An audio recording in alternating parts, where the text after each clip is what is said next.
Chris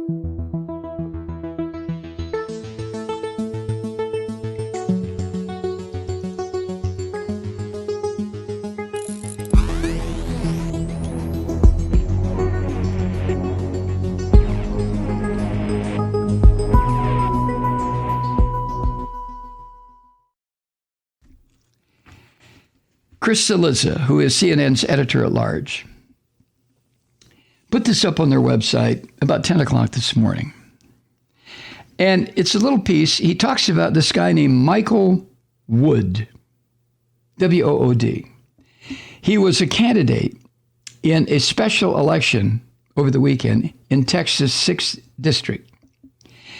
On paper, this guy had all the sorts of attributes that Republican voters used to prize. He's a Marine veteran. He's a small business owner. But he also was an outspoken critic of the orange bastard at Mar-a-Lago, this disgusting, filthy Donald Trump. And Michael Wood argued that the Republican Party needed to move beyond that bastard if it is going to survive. Now, you know, and I know that the Republican Party is dead. It is now the Christian Fascist Party, and it's run by the monster, the scum, Donald Trump from Mar-a-Lago, Florida. But Michael Wood was trying to make a point.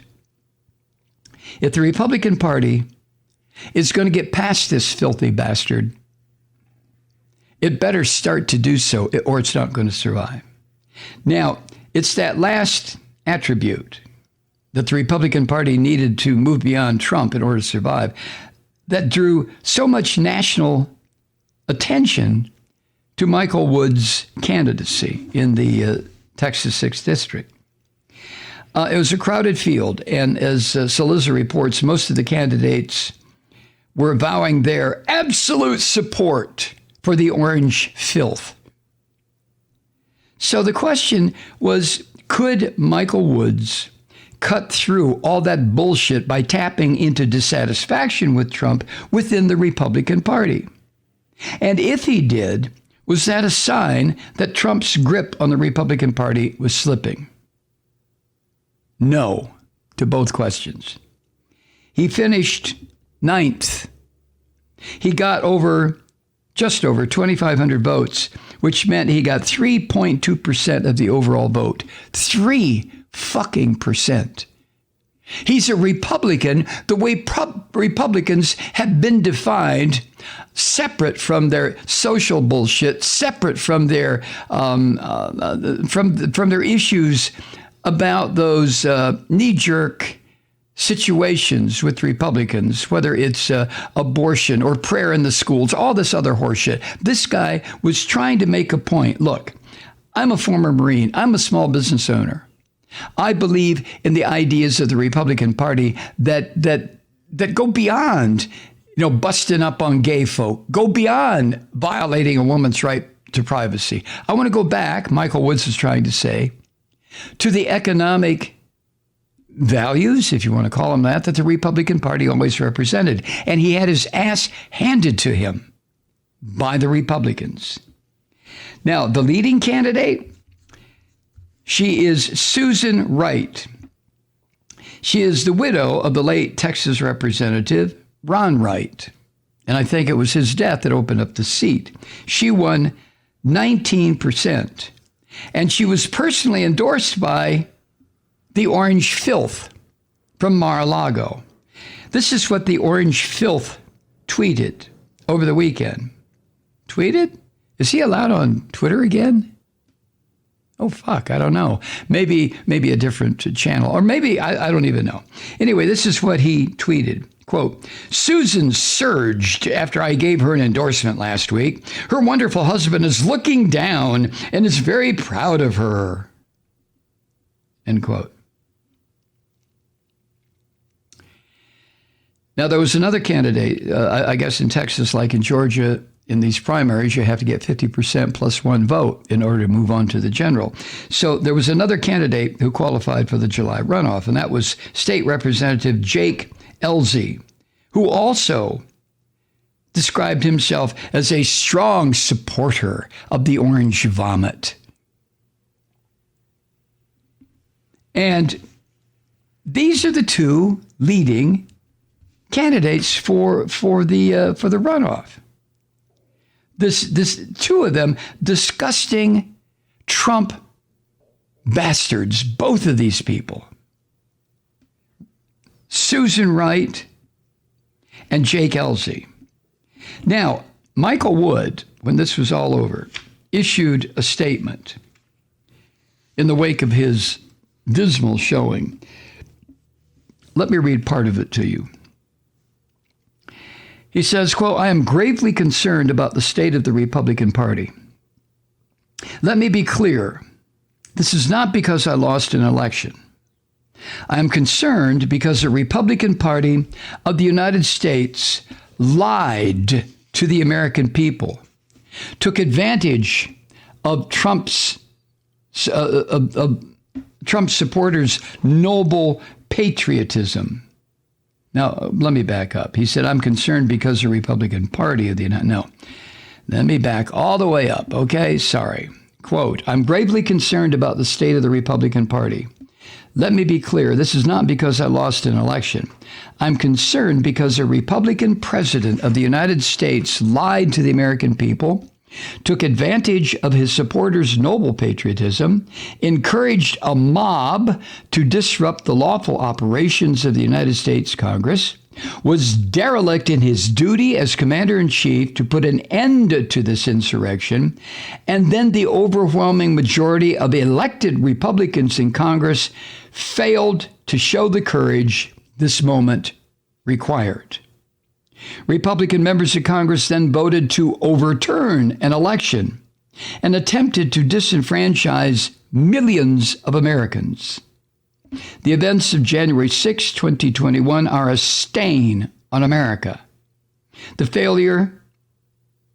failures of Republicans in the weeks that followed are a stain on the party of Abraham Lincoln," end quote. Well, now you can imagine, no, you don't have to imagine, you have the results now of what that sort of an attitude during the campaign got Michael Woods, this retired Marine, small business owner. His dedication to the idea that this country was run for 4.5 years by a fucking rotten, disgusting liar who assisted in the manufacture of ignorance, border to border, coast to coast, what the now dead and rotted Rush Limbaugh did for 30 goddamn years on the radio, what the Fox sewer does now, what One America News, which is the sewer of Fox sewer, what they're doing now. Manufacturing ignorance. And this Texas candidate, Michael Woods, tried to point that out.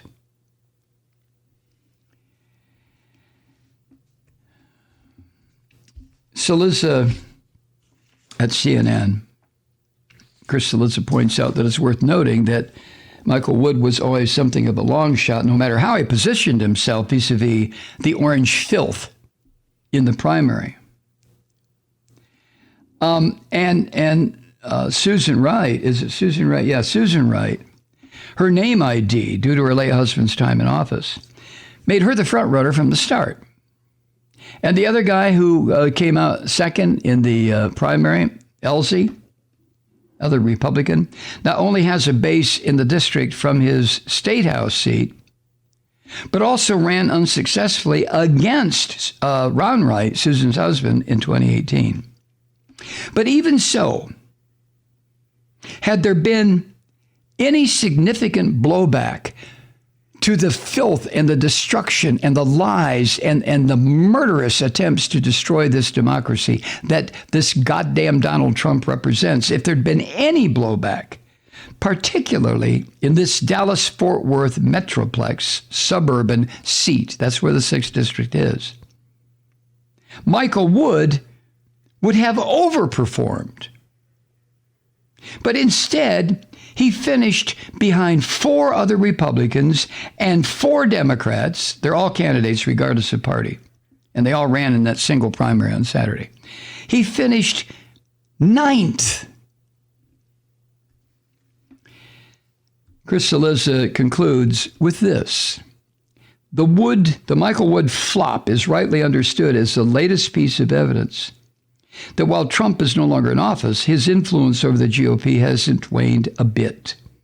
This remains his party entirely. From the booing of Senator Mitt Romney in Utah over the weekend, I guess you heard about that, or the continued jeopardy in which Wyoming Representative Liz Cheney finds herself, it's clear that any attempt by the anti-Trump crowd within the GOP is being met with massive resistance. Do you know what the conclusion to this is? If there is a fight within the dead Republican Party, if there is an attempt to capture or claim the soul of the Republican Party for a group within the Republican Party who is not willing to give itself over to lies and the traitorous filth and Nazism of Donald Trump, if such a faction exists within the Republican Party, the Trump forces are beating the shit out of it. Hi, Truth Seekers. Mike Malloy here. As you know, we've switched formats and are now broadcast exclusively on the Progressive Voices Network. So that means you get fewer program interruptions, no corporate commercials, and lots of profanity. But our format change also means some of our radio listeners no longer hear the program. It's been a while since I mentioned our podcasts, so you may have forgotten that there is a way to listen to this program anytime you need a good dose of screaming. Visit MikeMalloy.com and subscribe to our podcast. As a podcast subscriber, you can download the program to your mobile device and take me with you wherever you go. And if you have a friend who needs a dose of truth-seeking, you can give a gift subscription as well. That's MikeMalloy.com, and never miss a minute of the uncensored fun and frivolity.